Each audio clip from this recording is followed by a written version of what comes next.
BJP मुर्दाबाद। कर्मचारियों का वेतन खाने वाली सरकार मुर्दाबाद। महंगाई पर रोक लगाने वाली सरकार मुर्दाबाद।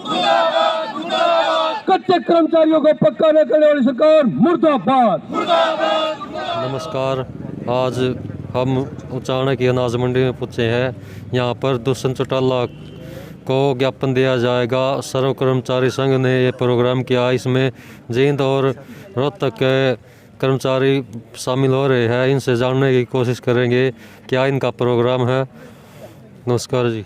नमस्कार। क्या नाम जी आपका? रामफल दलाल, जिला प्रधान सर्व कर्मचारी संघ जींद। आज का क्या प्रोग्राम है जी?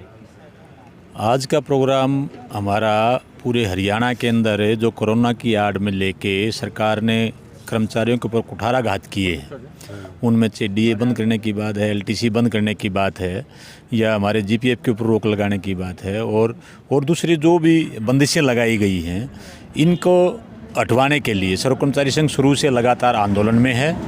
और हमने अपने लेवल पे पहले ब्लॉकों में प्रदर्शन किए हैं, सभी एमएलएज को ज्ञापन दिए हैं, और आज इसी कड़ी में पूरे हरियाणा के अंदर हमारे प्रोग्राम चले हुए हैं कि हम मंत्रियों के आवास पे जाके ज्ञापन दे रहे हैं। और यहाँ उचाना में उप मुख्यमंत्री महोदय दुष्यंत चौटाला जी का कार्यालय है यहाँ पे, और इसके अंदर हम इनके बाहर प्रदर्शन करेंगे और इनको ज्ञापन दे के हम मांग करेंगे कि कर्मचारियों की जो मांगे हैं उनको लागू करें ये, और कर्मचारियों के ऊपर जो बंदिशें लगाई गई हैं उनको हटाते हुए दूसरी जो चिंताएं हैं कर्मचारियों की, कि जैसे रोज़गार को छीनने की बात की जा रही है, सरकारी महकमों को बंद करने की बात की जा रही है, सभी विभागों को निजीकरण की ओर धकेलने की जो बात की जा रही है, इनके ऊपर भी रोक लगाई जाए। क्योंकि रोज़गार के साधन जितने पैदा करेंगी सरकार, उतने ही हम जनता की सेवा कर सकेंगे, जिनका इन विभागों का जो मूल उद्देश्य है, वो चाहे बिजली की बात है या रोडवेज की बात है या पब्लिक हेल्थ की बात है।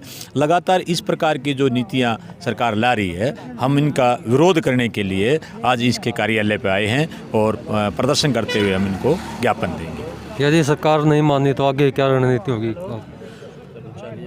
सर्व कर्मचारी संघ हरियाणा नेताजी ने बताया, कोरोना काल से पहले ही सरकार की जो नीयत और नीति है, इसके आधार पे आंदोलन रहता है।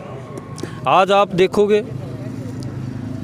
केंद्र सरकार समझो चाहे राज्य की सरकार समझो, अपनी हठधर्मी को दिखाते हुए कर्मचारी हो, मजदूर हो, छात्र हो, युवा हो, हर व्यक्ति को एक शोषण के रूप में देख रही है। आप देखोगे, कोरोना की आड़ में सरकारी विभागों का तो निजीकरण किया जा रहा है, किसानों पे पुरजोर महंगाई की मार आपने पिछले दिनों देखा हो। डीएपी के कट्टे पे पूरे 500 रुपये, पेट्रोल, डीजल, गैस 2 गुना से भी ज़्यादा रेट। जब 2014 में बीजेपी की सरकार आई थी, इन्होंने वायदे किए थे कि हम जनता को पुरजोर सुविधा देंगे, पुरजोर लाभ देंगे, करोड़ों करोड़ नौकरी देंगे। लेकिन आप देखो, कोरोना की आड़ में लाखों कर्मचारियों को नौकरी से हरियाणा स्टेट में ही हटाया गया है। अगर आप पूरे भारतवर्ष का आकलन करें तो करोड़ों करोड़ आदमी बेरोजगार होके आज सड़कों पे है और बेरोजगारी की मार झेल रहा है। सर्व कर्मचारी संघ हरियाणा अनेकों बार एमएलए, एमपी, यहाँ तक के जिला उपायुक्तों के माध्यम से सरकार के गवर्नर को, प्रधानमंत्री को ज्ञापन दे के कर्मचारियों की मांग मुद्दों को उजागर करने की कोशिश कर चुका है।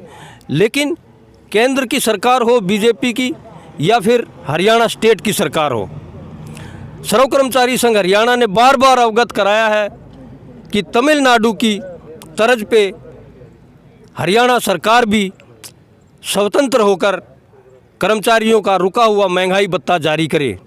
लेकिन बार बार एक इंजेक्शन लगाने की तौर पे कर्मचारियों को, मजदूरों को रोज़गार से बेरोज़गार किया जा रहा है, जिसे आने वाले समय में एकत्रित होकर जनता के सहयोग से, किसानों के सहयोग से सर्व कर्मचारी संघ हरियाणा लंबे आंदोलन की ओर कदम रखेगा। इसमें जो भी शक्ति होगी, पूर्ति होगी, उसका स्वयं जिम्मेवार हरियाणा की सरकार होगी। और आपके माध्यम से, मैं आपके चैनल के माध्यम से यह भी जनता के बीच में बताना चाहता हूँ, हरियाणा के मुख्यमंत्री श्री मनोहर लाल खट्टर जी ने 18 मार्च 2021 को जो पूरे भारतवर्ष से अलग एक अध्यादेश जारी करके जो संपत्ति क्षति विधेयक बिल जो पास किया है, सर्व कर्मचारी संघ हरियाणा इसकी घोर निंदा करता है और मांग करता है या तो हरियाणा सरकार इसे तुरंत प्रभाव से वापस करे, अन्यथा आने वाले समय में लंबे आंदोलन के तौर पे सरकार को मुंह की खानी पड़ेगी। कर्मचारी रोड रत और संघर्ष रत होंगे। जय कुमार दैया, जिला सचिव रोहतक। लगातार कोरोना भी बढ़ता जा रहा है और सरकार ने हरियाणा में बैन लगाया हुआ है सार्वजनिक प्रोग्राम करने का, और इस पे क्या कहना चाहोगे आप जी? मेरा नाम शिवचरण, नगर पालिका कर्मचारी संघ हरियाणा राज्य डिप्टी जनरल सेक्रेटरी और सर्व कर्मचारी संघ हरियाणा केंद्रीय कमेटी सदस्य है। ये सरकार कोरोना की आड़ में जो ये सुधार के नाम पर जो ये हमले हैं, चाहे वो कर्मचारियों के ऊपर, किसानों के ऊपर, मजदूरों के ऊपर, ये हमले कर रही है और लोग इसका विरोध ना करें तो ये कोरोना की आड़ ले लेते हैं। अब बंगाल के अंदर चुनाव था, 50-50 हज़ार की रैली, कुंभ मेले में लाखों लोग, तो वहाँ तो ये खुली छूट दे देते हैं। लेकिन जब किसान, मजदूर, कर्मचारी अपने हक में आवाज़ उठाता है तो ये कोरोना की आड़ लेकर के उसको बैन करने की कोशिश करते हैं। हम ये कहना चाहते हैं कि ये जो कोरोना की आड़ में जो ये सुधार लेकर के आई है सरकार, चाहे वो कृषि सुधार की बात है, बिजली बिल 2020 की बात है, नई शिक्षा नीति की बात है, और श्रम कानूनों में जो बदलाव करके पूंजीपतियों के हक में श्रम कानून कर दिए, तो ये तमाम हमले मजदूर, कर्मचारी, किसानों के लिए, जिसको लेकर के आज किसान लगभग 5 महीने से पूरे देश के अंदर दिल्ली के सभी 9 बॉर्डर के ऊपर लाखों की संख्या में बैठे हैं। 350 से ऊपर किसान शहीद हो चुके हैं। सरकार को वो नहीं दिख रहा। सरकार किसान आंदोलन को भी बदनाम करने के लिए, मजदूर कर्मचारियों के आंदोलन को बदनाम करने के लिए तरह तरह के षड्यंत्र रच रही है।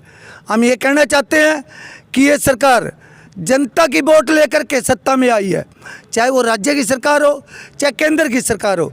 और 2014 में जो इन्होंने वादे किए थे कि पूरे देश के अंदर 2 करोड़ नौजवानों को रोजगार देंगे, बेरोजगारी भत्ता देंगे, किसानों के लिए स्वामीनाथन आयोग की रिपोर्ट लागू करके उनको लाभकारी मूल्य देंगे, ठेकेदारी प्रथा खत्म करेंगे, कच्चे कर्मचारियों को पक्का करेंगे, पंजाब के समान वेतनमान देने की बात थी, पुरानी पेंशन बहाल करने की बात थी, पुरानी एसग्रेसिया बहाल करने की बात थी। मतलब सरकार उल्टा घेर कमा रही है।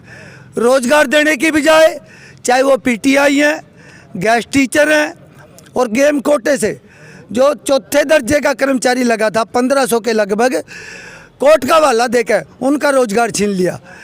कुरुक्षेत्र के अंदर 60 सफाई कर्मचारी विकास बोर्ड के, उनको हटा दिया गया। इसी तरह से 11,000 हेल्थ के कर्मचारी जनवरी 20 से उनका ठेका ख़त्म किया जा रहा था, उनको हटाया जा रहा था।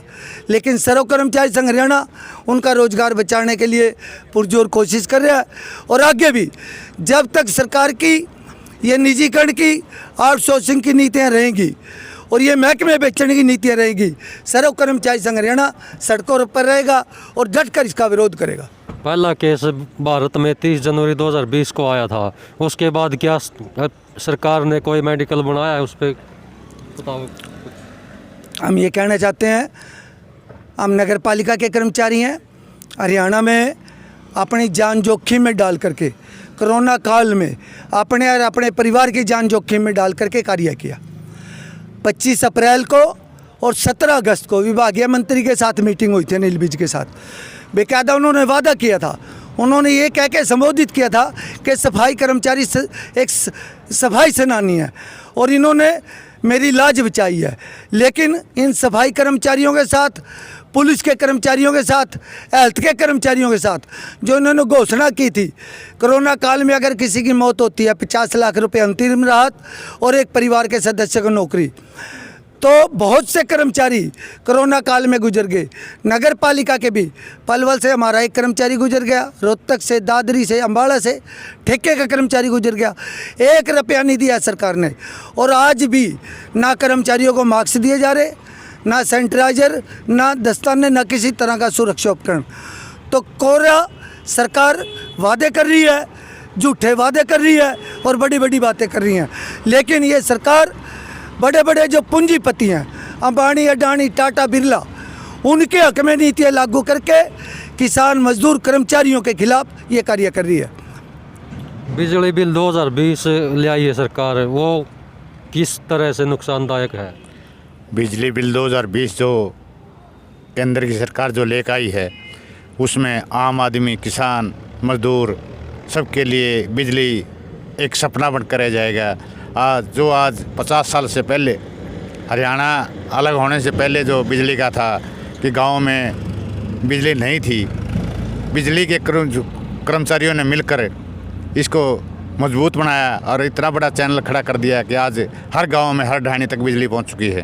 परंतु केंद्रीय सरकार ने जो 2020 बिल लेकर आई है, अगर वो लागू होता है तो उसमें इतनी महंगी हो जाएगी कि आम आदमी, मजदूर, किसान को बिजली नहीं ले पाएगा और वो उसका अंधेरा में धकेल देगी सरकार और पूरी तरह अंधेरा में हो जाएगा हरियाणा। किसान आंदोलन में बातचीत के दौरान किसानों से कहा था हम बिजली बिल को नहीं लाएंगे, फिर भी सरकार इसको लेकर आ रही है। तो जो क्या मनसा सरकार की जो मनसा है, इसको बहुत ही हर आदमी, हर उसके पूरा भारत ने देख लिया है, विदेश ने भी देख लिया है कि जो वादे करती है उससे उल्ट करती है। इसने किसान जो अपनी गई थी कमेटी, उसके साथ उन्होंने वादा किया था वह 2020 जो बिल है बिजली का, इसको हम पोस्टपोन करते हैं, परंतु चोर दरवाजे से अब भी इसको लागू करने की कोशिश कर रही है। परंतु अपने किसान, कर्मचारी, बिजली के कर्मचारी और अपने युवा मजदूर सब इकट्ठे होकर इसको 2020 बिल को वापस करवाएंगे और सरकार को मुँह खिलाएंगे। मेरा सतीश शर्मा, जिला सचिव, जिला जींद। ये किसान आंदोलन है जी, इस पे थोड़ा टिप्पणी डालियो। क्या किसान आंदोलन का कर्मचारी समर्थन कर रहे हैं? ये किसान आंदोलन के नाम पे जो प्रचार किया जा रहा है, असल में ये किसान आंदोलन नहीं, एक वर्ग विशेष का आंदोलन है। जो शोषित वर्ग है उसके अंदर किसान भी है, मजदूर है, कर्मचारी है, व्यापारी है, जो भी छोटी आय का वर्ग है, उनको मिलके ये आंदोलन खड़ा किया हुआ है। और ये किसान आंदोलन ना समझ के सरकार का ये चाल थी एक, कभी ये किसान के नाम पे, कभी अक्षेत्रवाद के नाम पे, कभी खालिस्तानों का नाम दिया, कभी इन्होंने सरदारों का नाम दिया, कभी हरियाणा पंजाब का नाम दिया। असल में ये आंदोलन अपनी हकों के लड़ाई के लिए जो कमा के खाने वाला वर्ग है उनका आंदोलन है। और ये सरकार जितना जल्दी इन विधेयक को रद्द करके इस आंदोलन को निपटाएगी, उतना ही कहीं न कहीं सरकार के फाड़े में बात रहेगी। अगर ये आंदोलन और लंबा चलेगा तो इसके अंदर, क्योंकि ये जो है ना किसानों का या कमा के खाने वाले मजदूरों का, उसके साथ जुड़े हुए कर्मचारियों का, उससे आगे लगातार उसके जुड़ाव जो व्यापारियों का है, ये पूरी एक चेन है। और अगर ये आंदोलन असफल होता है, अगर किसानी करने वाले लोगों की ज़मीन छिन जाती है इस विधेयकों के कारण, तो ये पूरा वर्ग तबाह हो जाएगा और कुछ चंद लोगों के हाथ में पूरे देश की बागडोर कह सकते हैं जाने की आशंका रहेगी। इसलिए ये अपने जीने मरने का आंदोलन है ये, और इसके अंदर लगातार इसके जो दुष्परिणाम हैं वो बहुत भयावह रहेंगे भविष्य में अगर ये विधेयक लागू होते हैं। मैंने कहा कि कारपोरेट के हाथ में पूरी ज़मीनें चली जाएंगी और जो फसल के जो रेट हैं वो जिस टाइम फसल आती है उस टाइम पे बिल्कुल नीचे रहेंगे और आम आदमी को जब ज़रूरत होती है, उपभोक्ता को जब ज़रूरत होगी उस टाइम पे उसके रेट बहुत ऊंचे चले जाएंगे और एक भूखमरी के कगार कह सकते हैं आ सकती है। और इसका जो भविष्य देखते हैं, जो विश्लेषक हैं या जो शिक्षाविद हैं, इसका जो भविष्य देखते हैं वो बहुत खतरनाक है और आपस में एक दूसरे को मारने काटने वाली कह सकते हैं कि एक विद्रोह खड़ा हो सकता है अगर ये विधेयक पास होते हैं। तो इसलिए इनको जल्दी इन विधेयकों को ख़त्म करके, इनको रद्द करके इस आंदोलन को समाप्त करना चाहिए सरकार।